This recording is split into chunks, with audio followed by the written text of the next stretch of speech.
সরকারি চাকরিজীবীরা অবসরের ৩ বছর আগে নির্বাচন করতে পারবেন না, হাইকোর্ট।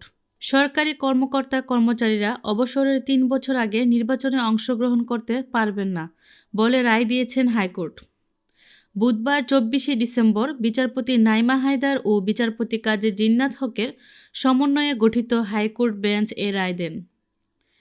এর আগে গত ৪ই ডিসেম্বর অবসরের ৩ বছর পার না হওয়া পর্যন্ত সামরিক, বেসামরিক সরকারি কর্মকর্তাদের জাতীয় সংসদ নির্বাচনে অংশগ্রহণের সুযোগ না দেওয়ার বিধান কেন অবৈধ হবে না, এ সংক্রান্ত ৪টি পৃথক রিট আবেদন খারিজ করে দিয়েছেন হাইকোর্ট।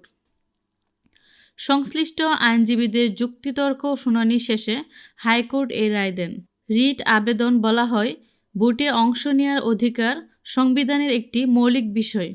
সরকারি কর্মচারীদের অবসর বা পদত্যাগের পর সংসদ নির্বাচনে ভোটে দাঁড়াতে নিষেধ করা সংবিধানের ২৭ অনুচ্ছেদের মূলনীতি ও সমাধিকার উভয়ই লঙ্ঘন করে।